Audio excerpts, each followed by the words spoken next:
we have two Micro Four Thirds lenses here. One is the Yongnuo 42.5 f1.7 and one is the Panasonic 42.5 f1.7. They both have the same focal length, same maximum aperture. They are both autofocus lenses and they have full electronic support. The Panasonic does have optical image stabilizer, but otherwise the spec of these two lenses are almost identical. However, the Panasonic is $400 US, while the Yongnuo is just under $140, which is like 35% the price of the Panasonic. So could this Yongnuo be a good cost-effective alternative for someone who wants a portrait or a fast short telephoto lens? Let's find out in this review.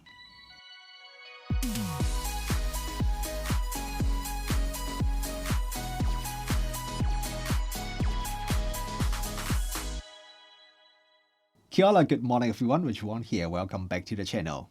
Before we start this review, there's one thing that I want to mention first. Actually, there are two things I want to mention. The first is the usual disclaimer that Yongnuo sent me this sample for this review, but this review is independent, so it's not affected by the fact that they sent me this sample. But the second thing, more interesting thing that I want to talk about is, if you have watched my previous review of the 25 1.7 also from Yongnuo, you may remember I pronounced the name of the company as Yongnuo because if I just look at the name spelling in English, that's how I would pronounce it. But then later on, I think about it, like the name, the brand name in Chinese, in Mandarin, should be pronounced as Yongnuo. So I asked them, hey guys, what is the official pronunciation of your name in English? And they told me, yeah, it should be exactly the same as the Chinese Mandarin because how they write it is in the Chinese pinyin, just how they convert the Chinese letter into using the English letters. So from now on, I will correct myself and I will pronounce the brand name as Yongnuo. But let's see whether I remember to do it all the time because I have been calling them as Yongnuo for quite a while. But anyway, let's start this review by talk about the design and build quality of this 42.5mm lens. Unlike a lot of third-party Micro Four Thirds lenses that are really designed for APS-C camera and then they just release a Micro Four Thirds version, this Yongnuo 42.5 f1.7 is a lens that is specially designed for Micro Four Thirds cameras, and Yongnuo, they are also an official member of the Micro Four Thirds group. This lens has a plastic construction. It feels really plastic and a little bit cheap, to be honest, but it does have a metal lens mount, so that's a very good thing. It is quite a small lens, but the Panasonic 42.5 is actually a little bit smaller than this Yongnuo lens. Just look at the front filter thread. The Panasonic lens has a 37mm front filter thread, while the Yongnuo takes 52mm front filter. Panasonic feels a bit more premium when compared with the Yongnuo, especially this silver version that looks and feels very nice. The weight of this Yongnuo 42.5mm lens is 146 grams, so it is a pretty lightweight lens, but the Panasonic lens is a little bit lighter at 130 grams. So the difference is pretty small, to be honest. It's only around 15 grams or so. So when you mount either of these lenses on the camera, they both feel very lightweight and you probably can't tell the difference between these two lenses. The biggest difference between these two lenses is that the Panasonic has the built-in optical image stabilizer, while the Yongnuo doesn't have any optical image stabilizer. So you have to rely on the camera body's IBIS to do the image stabilization. But since most of the latest Micro Four Thirds have pretty good IBIS, so it probably doesn't really matter. There's no switches or buttons on the Panasonic lens, while on the Yongnuo, there is a AF/MF switch on the side for you to switch between autofocus and the manual focus mode. I feel manual focus for a lens like this is probably more for videography because I don't know why when you're taking photo you want to do it in manual focus. If you do shoot in manual focus mode, one thing I notice is the focus ring on the Yongnuo requires you to rotate a little bit more than the Panasonic lens. Both lenses focus ring, they are both speed sensitive, but the Panasonic lens just require you to rotate a little bit less and just feel a little bit easier to operate compared with the Yongnuo. This Yongnuo 42.5 lens, there's no USB port on the lens, but they told me that you would be able to update the firmware through the camera body when there is a new firmware available. Currently, when I am filming this review, there is no new firmware available for this lens yet. This Yongnuo 42.5 f1.7 Mark II lens has a new STM motor, which means stepping motor. This is for smoother and faster autofocus performance. As the Mark I version of this lens, the biggest complaint about that was its below average autofocus performance. So when you are taking photos with this Mark II lens, the autofocus performance is really not bad. It is slightly slower than the Panasonic lens, but I think the autofocus speed is still pretty decent, and the autofocus noise is also quite low. It is not completely silent. I can hear a bit of autofocus noise, but even when I compare it with the Panasonic lens, I think the Yongnuo is actually a little bit more quiet than the Panasonic lens. Also, the autofocus noise from this Yongnuo lens is quite low frequency, so it's not as noticeable when you compare with the higher pitch from the Panasonic lens.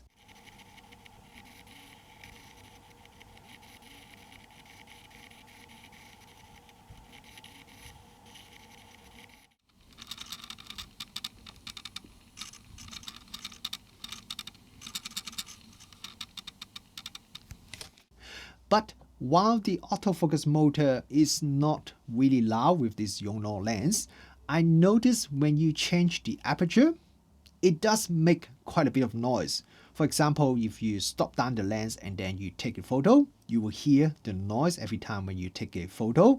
The noise is not from the autofocus motor, and I'm not talking about the shutter noise.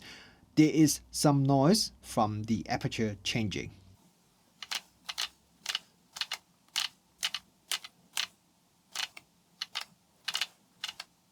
I don't really know whether it will affect the performance when taking photos, as the aperture changing speed seems to be just as fast as the Panasonic lens, but it will affect video filming for sure. So I will talk about that a little bit more when I talk about the video filming later on in this review. And in terms of autofocus consistency, reliability, it seems quite good. Not perfect, but I think it is good enough when I test it with my G85. Most of the photos are focused spot on. Occasionally, I do get one or two photos that the camera would fail to focus correctly. I have to say it may have something to do with the camera itself, as I experienced that even when I'm shooting with the Panasonic native lenses sometimes as well. And if you are taking portrait, face detection also works quite well as well. So overall, I think the autofocus performance, I probably wouldn't say it is great, but it is good enough for me. Looking at the specs, this Yongnuo 42.5mm lens has the minimum focus distance of 30 cm and the Panasonic lens is 31 cm. So it seems the Yongnuo can focus a little bit closer, but interestingly, the maximum magnification is 0.15 times with the Yongnuo, which is decent, but the Panasonic lens is 0.2 times. So it seems a little bit strange, and I did a test to check whether the maximum magnification figures make sense or not.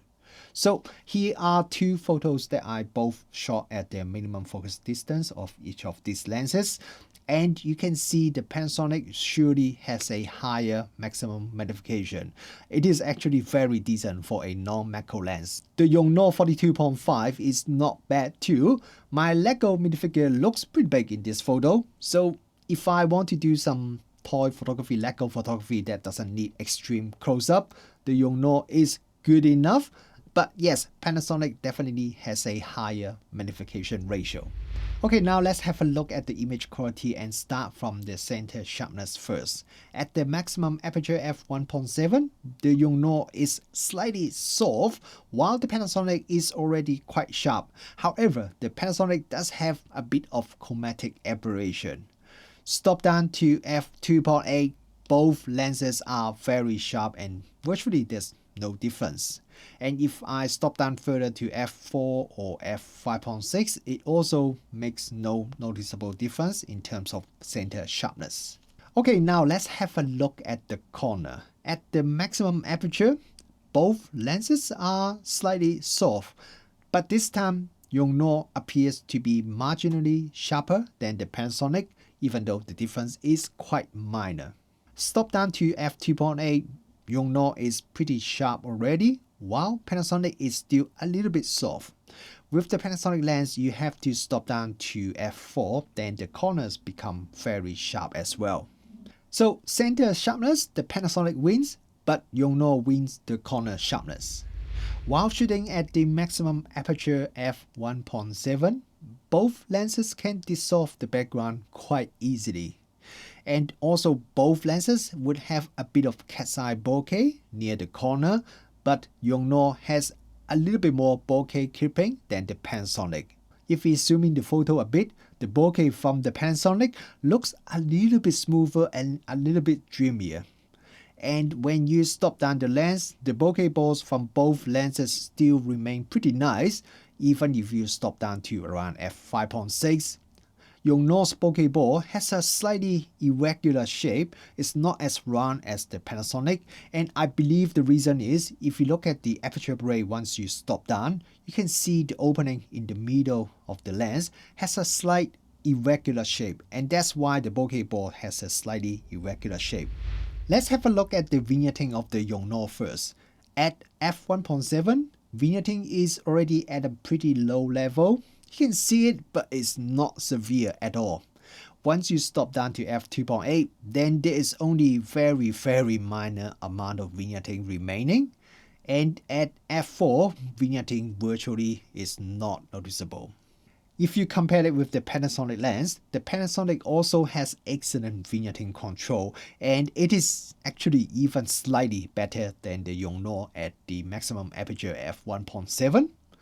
Once stop down to f2.8, vignetting with the Panasonic is not really visible. So both lenses have really good vignetting control, but the Panasonic is slightly better than the Yongnuo. In terms of chromatic aberration, I think both lenses are really average. I see color fringing very easily in a lot of high contrast photos. For example, this photo I just showed you before when doing the bokeh test, there is quite a bit of color fringing.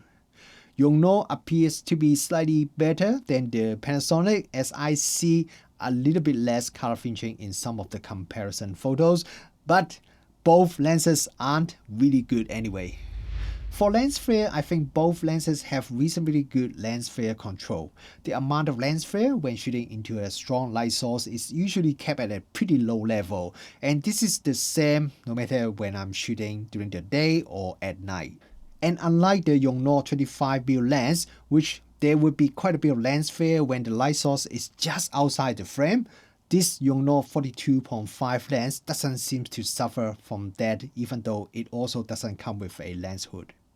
So yes, both lenses are not bad at all when it comes to lens flare, and I can't really say which lens is better in this category.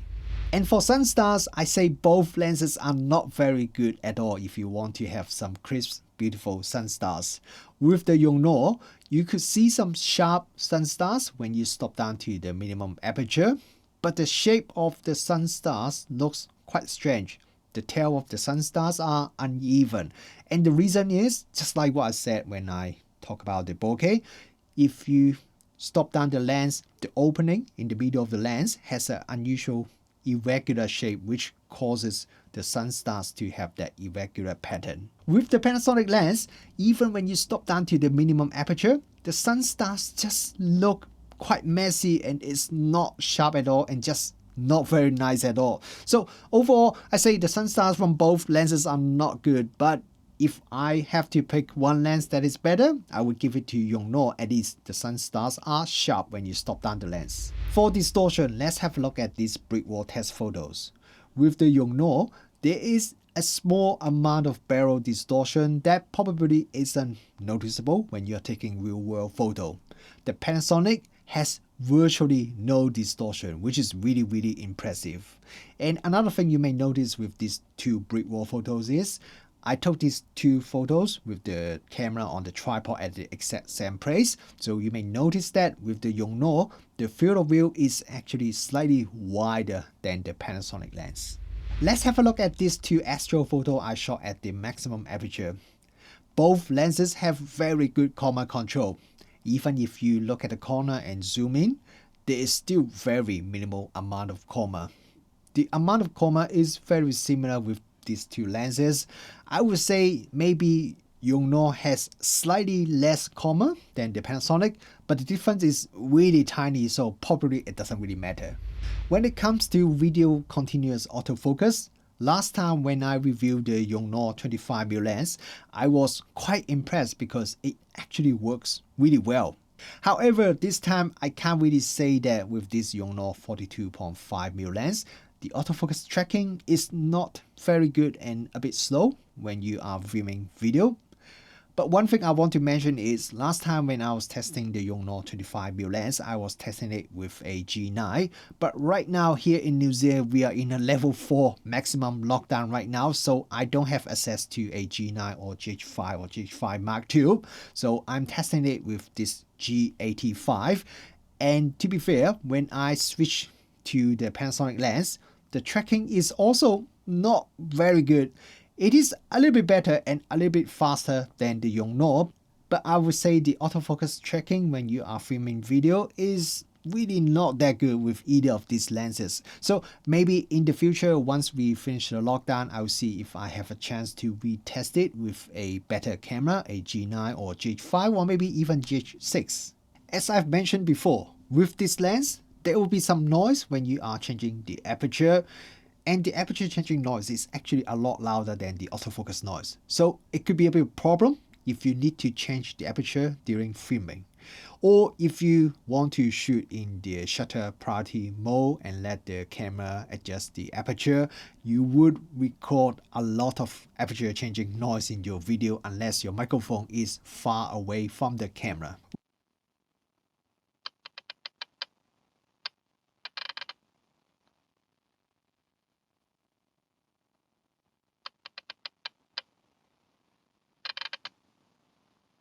When it comes to focus breathing, both the Yongnuo and the Panasonic are surprisingly good and has minimal amount of focus breathing. Actually, Panasonic lenses are usually very good in this area, so I'm not that surprised. But check out this side-by-side footage. Both lenses show minimal amount of focus breathing, so yeah, I am definitely very impressed. After seeing all these results, I think it is quite clear and also quite fair to say Panasonic is the better lens. But then this is exactly the result that I was expecting. After all, the Panasonic 42.5 f1.7 is a very popular lens because of its solid performance, and this Yongnuo 42.5 f1.7 Mark II lens only costs like 35% the price of the Panasonic, so I would be really surprised if the Yongnuo can outperform the Panasonic, or I probably just lie if I tell you this is the better lens than the Panasonic. However, as I said, Yongnuo is only 35% the price of the Panasonic or the excellent Olympus 45 1.8, which is pretty much the same price as the Panasonic. And the performance of this lens is actually not that far behind. Most areas are just slightly not as good as the Panasonic, and some areas are virtually the same or even arguably better than the Panasonic. The thing I don't like the most about this Yongnuo 42.5 lens is the very plasticky feeling and the loud aperture changing noise. But if these don't really bother you too much, then this lens is indeed a good value for money choice for someone that wants a fast short telephoto lens, no matter it's for portrait, landscape, or just some general shooting.